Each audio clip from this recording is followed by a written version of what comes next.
Welcome back. Today, I want to talk about a particularly widespread fallacy, and that is the equivocation of fairness and equality. This is so widespread that one seldom makes it through a single day without encountering it. It's even thoroughly prevalent throughout most skeptic videos on YouTube and several political ideologies and philosophies. Now, defining terms. When most people say they want something to be fair, they are using the word fair synonymously with just. To want something to be fair is to want something to be just. But that has nothing to do with equality necessarily. Equality is just in certain circumstances, but it isn't some sort of default morality stick that you can use to measure out whether or not something is just or not. Things are justified by reason, and equality is no exception. After all, the reason for something is its justification, in a sense. So now, recently a video that attempts to illustrate privilege or inequality became very popular. It's a video a lot of people have seen from Facebook or other social media sites, titled "The Most Powerful Video Ever." However, there are some serious issues with that video, and I'm going to go over that video now. We are racing for a $100 bill. The winner of this race will take this, a $100 bill. Before I say go, I'm going to make a couple statements. If those statements apply to you, I want you to take 2 steps forward. If those statements don't apply to you, I want you to stay right where you're at. Take 2 steps forward if both of your parents are still married. Take 2 steps forward if you grew up with a father figure in the home. Take 2 steps forward if you had access to a private education. Take 2 steps forward if you had access to a free tutor growing up. Take 2 steps forward if you've never had to worry about your cell phone being shut off. Take 2 steps forward if you've never had to help mom or dad with the bills. Take 2 steps forward if it wasn't because of your athletic ability, you don't have to pay for college. Take 2 steps forward if you never wondered where your next meal was going to come from. I want you guys up here in the front just to turn around and look. Every statement I've made has nothing to do with anything any of you have done. Has nothing to do with decisions you've made. Everything I have said has nothing to do with what you've done. We all know these people up here have a better opportunity to win this $100. Does that mean these people back here can't race? No. We would be foolish to not realize we've been given more opportunity. We don't want to recognize that we've been given a head start. But the reality is we have. Now, there's no excuse. They still got to run their race. You still got to run your race. But whoever wins this $100, I think it'd be extremely foolish of you not to utilize that and learn more about somebody else's story. Because the reality is, if this was a fair race and everybody was back on that line, I guarantee you some of these black dudes would smoke all of you. And it's only because you have this big of a head start that you're possibly going to win this race called life. That is a picture of life, ladies and gentlemen. So, early on, the speaker in the video makes a point out of showing that people have innate advantages or disadvantages through no fault of their own. He thinks that one's responsibility for those advantages is relevant to his point, but really it isn't. In this video, the speaker claims that the race he has set up is unfair, as a result of the inequalities that have been introduced into the race. and that this race is supposed to be representative of life. The problem with that is that whether or not the race is just is kind of going to depend on the purpose of the race in all circumstances. A race where a runner is handicapped could easily still be a fair race. For instance, if the purpose of the race was to see whether one person could run 100 meters before another could run 50, there's an inequality there, but it's still a just race, assuming that both people have consented to the race. You see, you have to, show how the inequality is unjust before you can claim that the race is unjust. The speaker has tried to make the advantages one has in life seem unjustified by pointing out that our starting positions aren't a result of our own actions, but he doesn't really give a reason why we should have to justify our own starting positions. The burden of proof is going to lie on the person claiming that one's privilege is unjust. Otherwise, we all start where we start, and our positions are what they are by virtue of reality. Without evidence that privilege is unjust, the speaker might as well be claiming that gravity is unjust. Another issue with race is that it represents life really poorly, because life isn't winner takes all in the way that this race is set up is. In life, there's more than one $100 bill that can be achieved.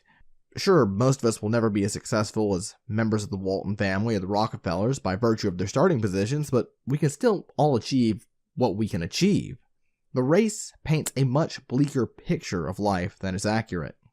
The overall sentiment of this video is that life is inherently unjust or immoral, and he's just begging the question of what justice is.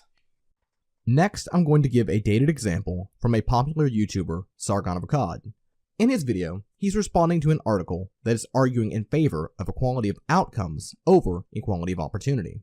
Sargon takes the opposing view that equality of opportunity is better than equality of outcomes. However, throughout the video, he makes numerous mistakes. And while I think that his arguments against equality of outcomes are accurate, he glosses over the valid points the article makes against equality of opportunity.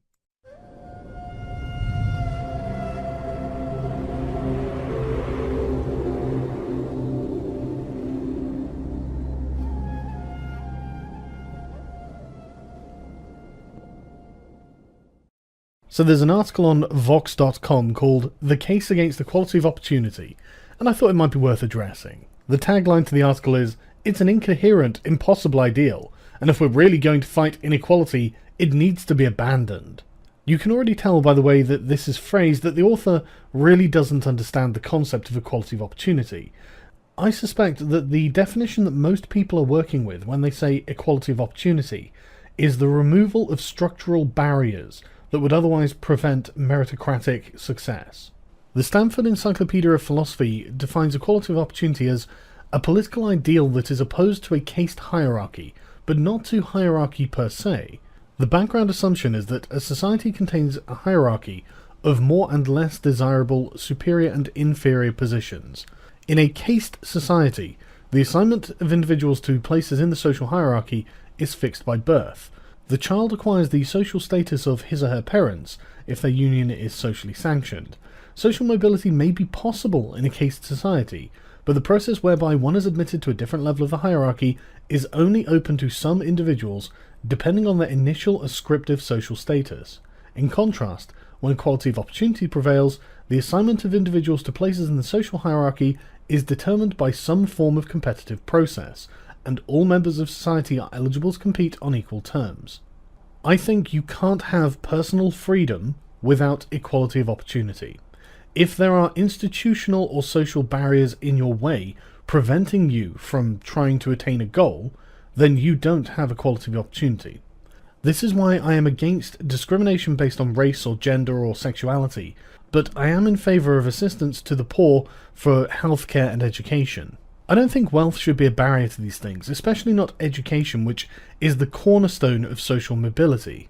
And I don't think it's actually very difficult to create a system that does give a reasonable degree of equality of opportunity. Now, of course, it's not going to be perfect. Sargon makes his first mistake in claiming that one can't have freedom without equality of opportunity. What does he mean by freedom here? Why is equality necessary for freedom? Sargon claims that if there are barriers in your way that prevent you from attaining a goal, then you are unfree. perhaps in a certain sense, but that would be the same sense in that I'm not free to fly through the sky because of the barrier that gravity presents. Sargon is making the same leap made by the speaker in the first video I showed you, and equating barriers resulting from inequality to injustice. He's not presenting proof that the barriers are unjust, because reality limits possible human actions. Is reality some sort of great oppressor? I don't think so. Sargon claims next that wealth should not be a barrier to certain services. He cites healthcare and education, but he never gives a reason why wealth shouldn't be a barrier. Perfect.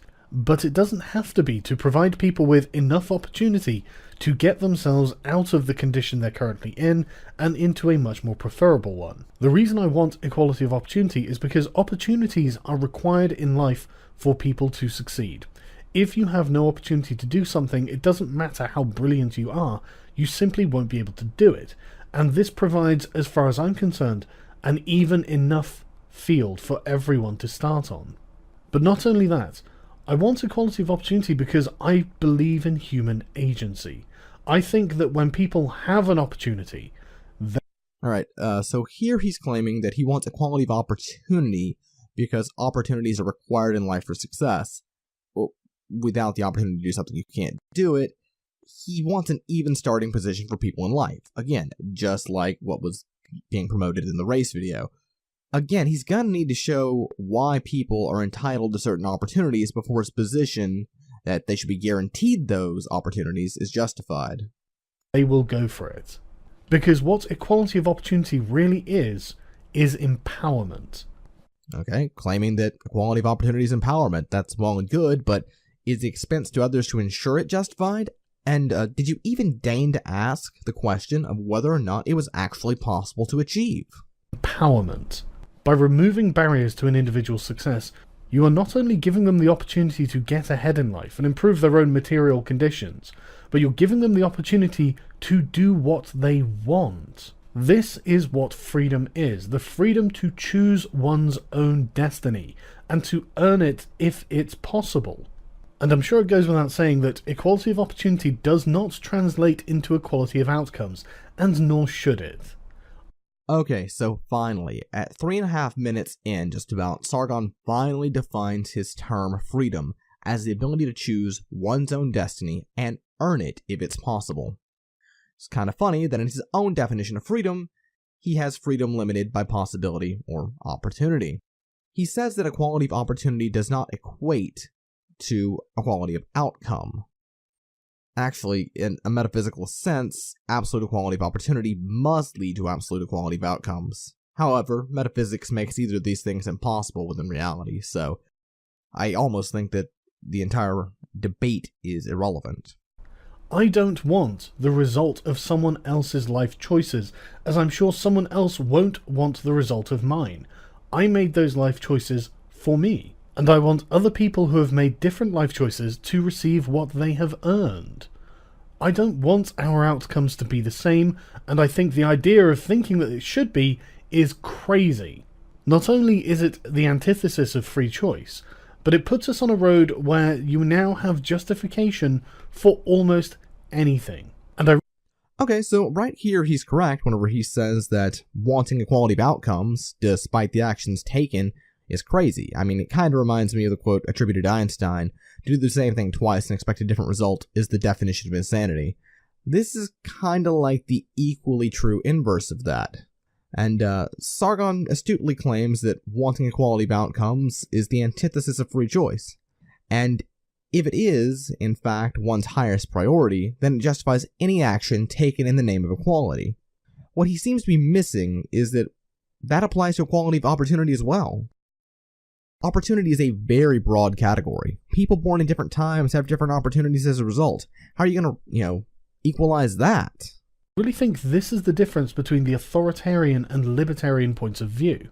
The authoritarian point of view is everyone must have the same. Everything must come out the same, and therefore we must restrict your personal freedoms because you may make choices that give you a different outcome to someone else. No, Sargon. Opportunity versus outcomes is not the difference in the authoritarian and libertarian positions.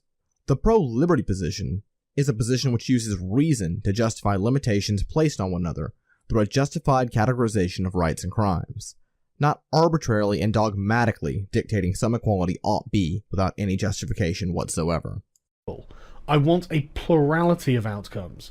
I don't want everyone to just have the same. This is the liberal individualist position, and we're going to contrast it with the progressive collectivist position that's found in this article. So it starts with, everyone wants equality of opportunity. Huge amounts of time, money, and intellectual effort are devoted to this idea, that a just world is one in which opportunity is equal, even if outcomes aren't. And that's correct. Outcomes should not be the same, because equality of outcome is unjust. To have equality of outcome, you would have to restrict the high achievements of some because of the low achievements of others, through no fault of the high achievers either. Not only is this deeply unjust, but it then opens the door to any kind of totalitarianism you can think of. Sargon's right in saying that equality of outcomes is unjust, but he doesn't give a justification for equality of opportunity either. He says that in order to have equality of outcomes, you have to restrict the potential of some to accommodate others. But you have to do the exact same thing with opportunity. I can't have the opportunity to be more successful than someone else in a way that they don't have. Opportunities are constantly fluctuating. So people would have to constantly make the exact same decisions in order to ensure opportunity stayed equal. Again, that's impossible. Think of when the goal of making everyone quote-unquote equal is superior to the goal of ensuring that everyone is free, that opens the door to any manner of abuses of power in order to drag down the high achievers. Yes, when the goal of making everyone equal outweighs the goal of making everyone free, it does open the door for any and all abuses of power you can think of. I'm glad that you said that. I just wish that here you understood the implications of that. It invalidates your pro-opportunity position. Drag down the high achievers to the level of the low achievers. But not according to our author. The only problem, no one really wants equality of opportunity nor anything close to it, nor should they. Pursuing true equality of opportunity would require turning America into a dystopian, totalitarian nightmare, and even then it would prove impossible. Clearly, this person does not understand the concepts with which they are dealing. You cannot have a dystopian, totalitarian nightmare state that protects the freedom of opportunity of its citizens and doesn't restrict them from pursuing their life goal. Yes, you can. The article is completely right when it says no one wants equality of opportunity, because it would lead to a dystopian, totalitarian nightmare. The author probably doesn't have a full grasp of the concepts they're dealing with, but they are right about equality of opportunity for the exact same reason you are correct about equality of outcomes. If anything, it sounds like you would end up with the ideal liberal democratic state. Moreover, equality of opportunity is simply a bad goal. It assumes that life is a zero-sum competition for wealth and status, that the most important thing is ensuring that only the smartest and hardest working among us end up the victors. Well, it really depends on what your criteria of victory is. My criteria isn't to get massively wealthy. My criteria was simply to have a job I was passionate about. Our author seems to think that the world is Wall Street, and everyone in it is trying to be Gordon Gekko. Our author then says, it assumes there will always be an underclass. It just wants to reserve membership for those who truly deserve it. Well, yes, but consider this. There will always be an underclass because human beings are not equal. And here you've hit the nail on the head. Human beings are not equal. At least not in any way that justifies forcing equality of opportunity or equality of outcomes. It is ridiculous to think that equality of outcome is even possible when individual human beings vary so wildly. Even if human beings were made equal in every conceivable physical way, you would still be able to find some discrepancy between them that would then create class hierarchies. There is simply no getting around it. This is how human beings are built. Yes, equality of outcomes is impossible. For the same reasons equality of opportunity is, though. Both you and the article's author are advocating for metaphysical impossibilities. You may have heard of the blue eye, brown eye experiment that they do in classrooms with kids sometimes to demonstrate the consequences of discrimination. I'll leave a link in the description if anyone wants to read about it, but basically, people with blue eyes are given privileges over people with brown eyes, and unsurprisingly, this creates a hierarchy. Obviously, this demonstrates why it's a bad thing to have caste hierarchies like this, but what it also demonstrates is just how easy it is for human beings to fall into them. But not only that, wealth is simply one distinguishing factor. You can choose any distinguishing factor, and it will end up creating a form of caste hierarchy.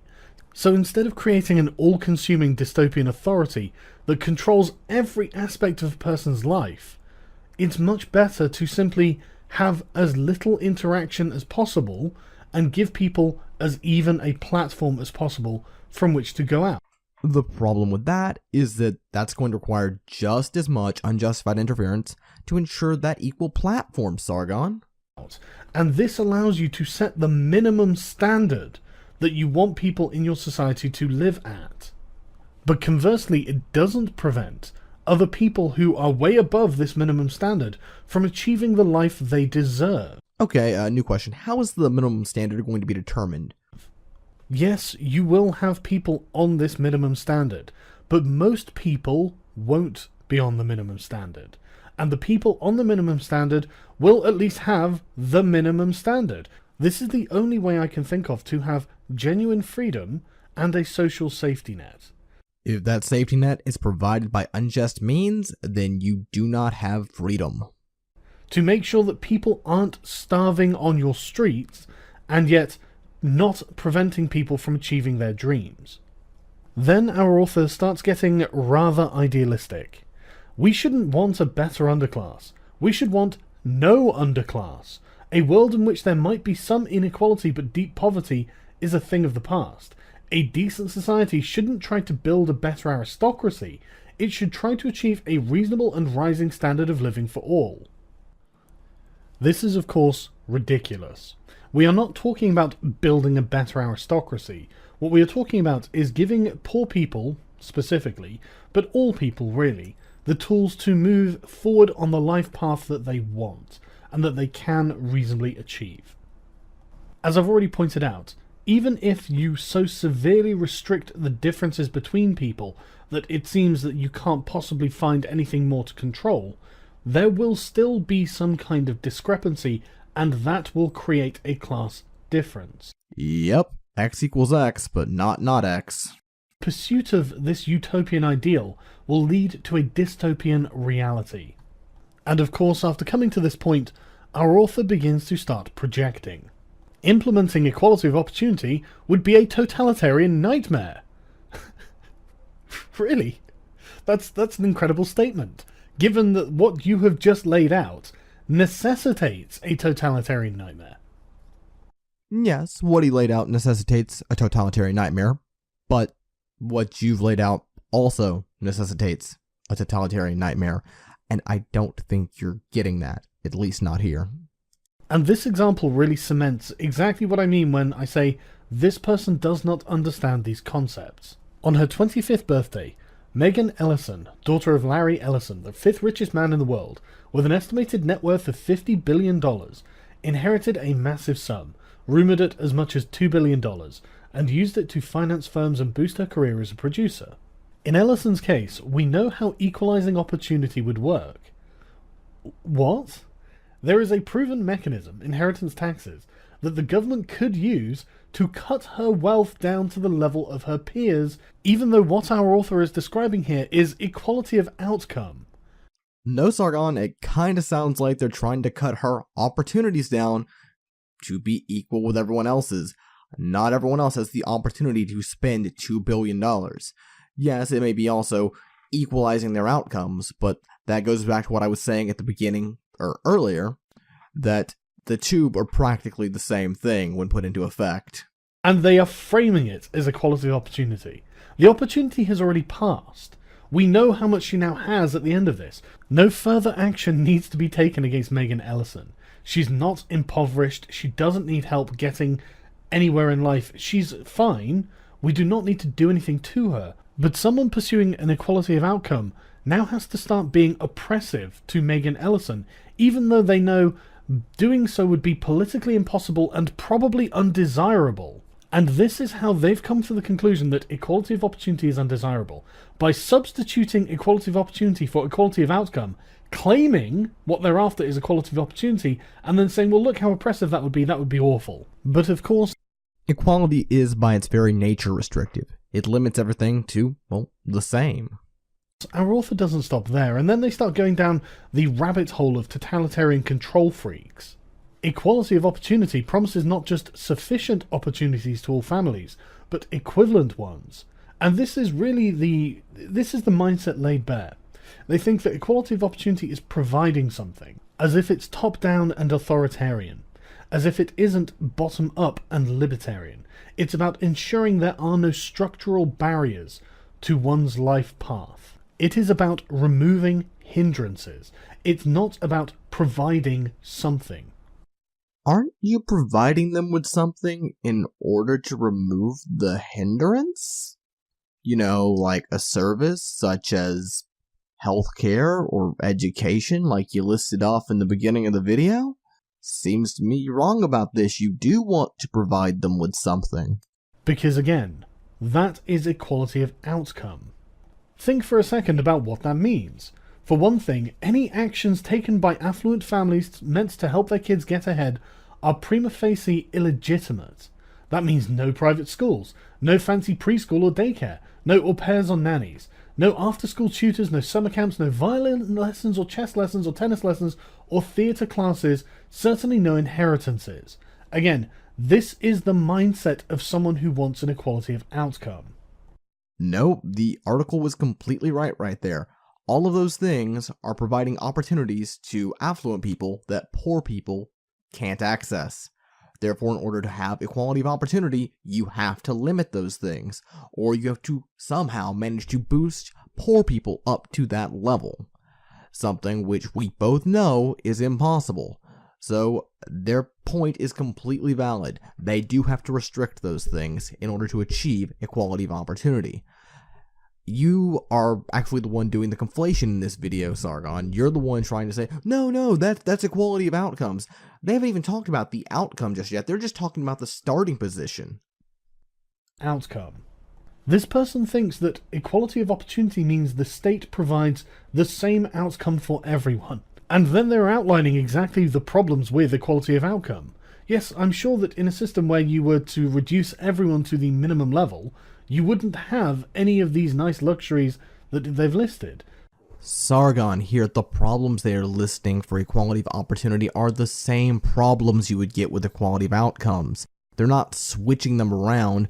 The fact is that they're practically the same thing. But that's not the world we want. And this is where our author has built on a faulty premise and starts really going off the rails. Equality of opportunity would make every parenting choice a matter of public policy to be regulated accordingly. And again, if you think from a top-down perspective, if you are a controlling authoritarian person, then yeah, you might think that. You might think, well, we've got to make sure that everyone's the same, whereas this isn't about making everyone the same. It is entirely about removing structural barriers that prevent people from achieving in life unfairly, that are anti-meritocratic. Is this really so hard to understand? But we're not done yet. In fact, it gets worse.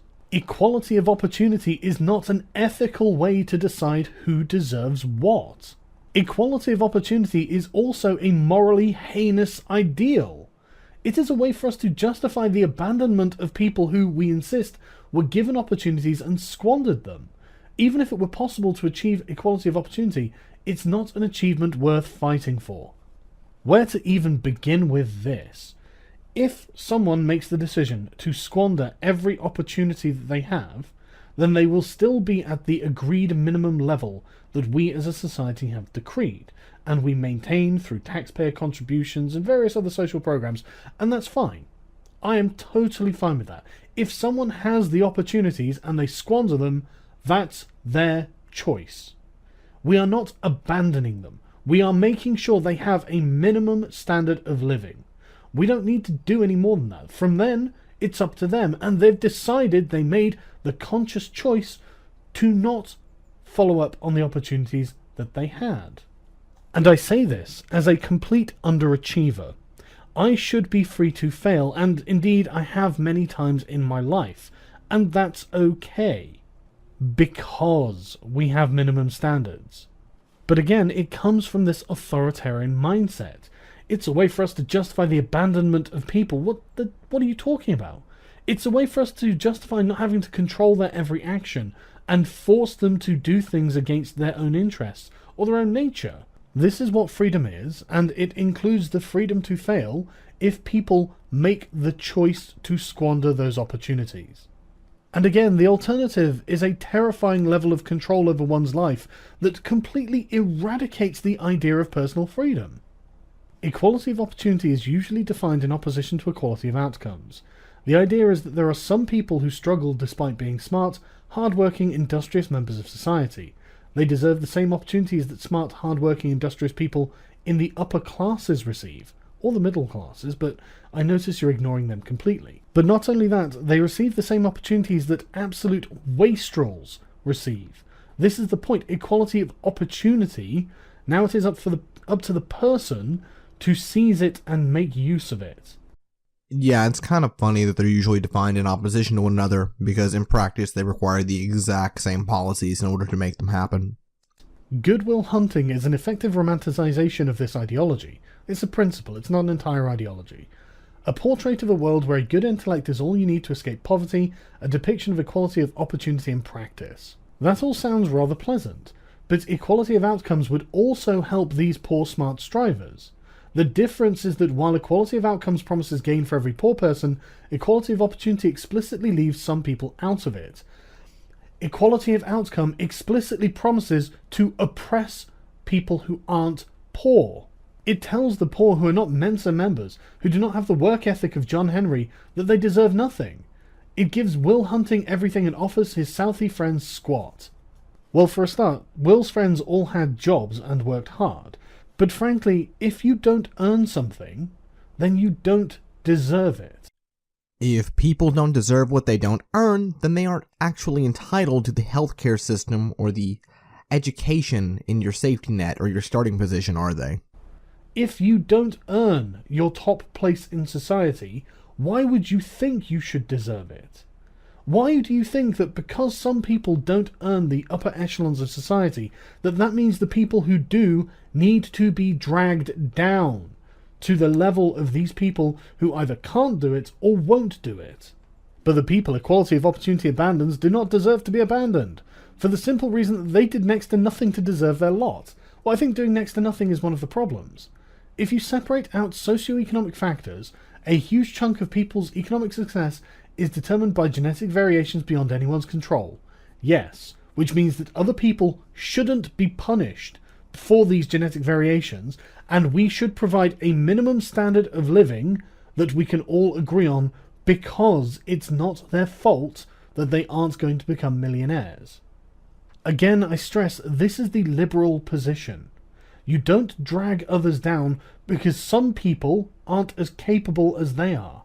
The author then brings up a 2005 paper by Harvard sociologists Christopher Jenks and Laura Tack that suggests that there's about a 2/5 correlation between parents and children's earnings that can be attributed to genetic factors. All we need to acknowledge is that genes play a non-trivial role.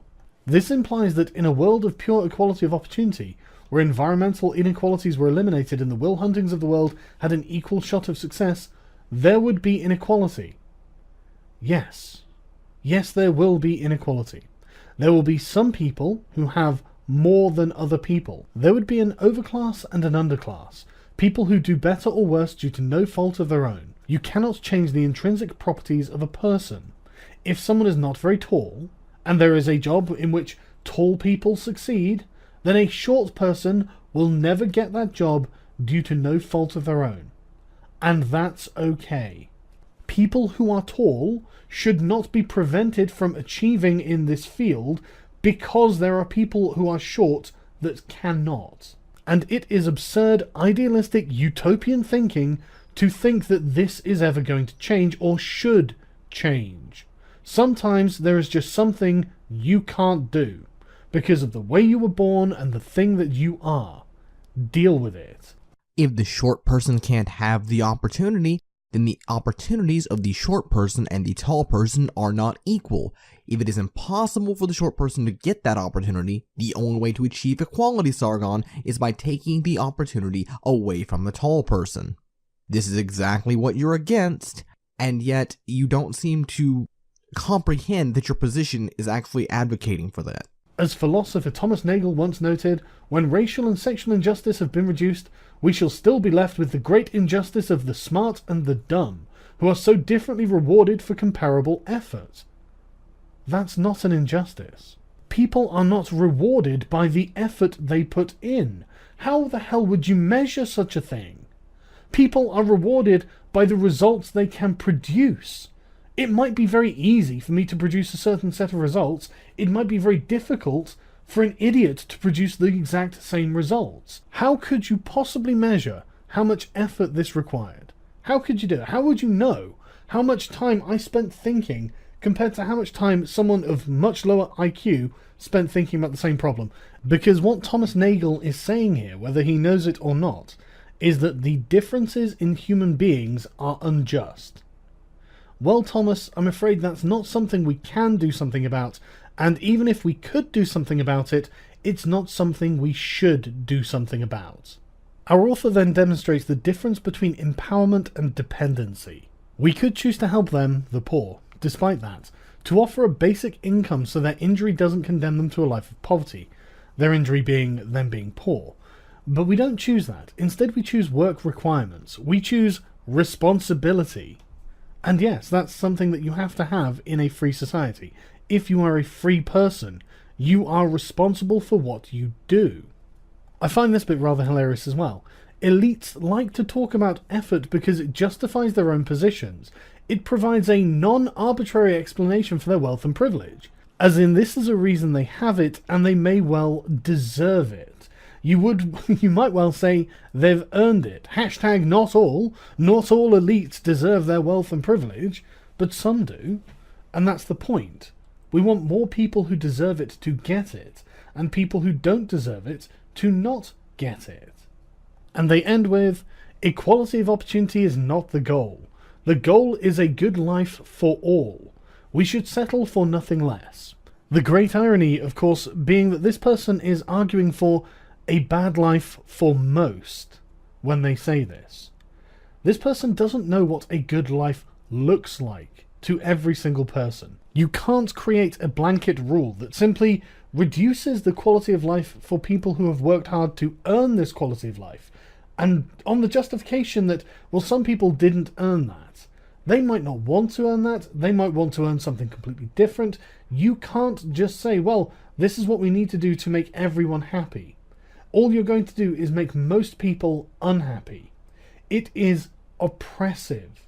It is illiberal, and it's exactly what I would expect of Vox.com. Okay, so that video was old, and Sargon doesn't make quite so many mistakes in his newer videos. In general, he seems far more philosophically inclined than he did previously. And that's thankfully, because by the end of that video, I don't know if you could tell, I was beginning to get a bit exasperated. But I couldn't think of a better video to prove my point than a video where it's simply taken for granted that some form of equality is necessarily just or fair, or in some way necessary for justice or freedom. It just goes to show how widespread the equivocation problem is. So many claims equating equality and justice, so few attempts to justify that claim. In summation, when dealing with justice, people are looking for moral outcomes. In order to figure out how to get there, there's a gap between is and ought that needs to be crossed. And dogma is not going to be capable of doing it. So tell me what you think. Have I made a mistake in this video? Do you think that equality is necessarily just, or inequality is necessarily unjust? If so, please leave a comment or make a response video. I would like to hear your argument for that. I want this channel to be a forum for knowledge, and your participation really helps that along.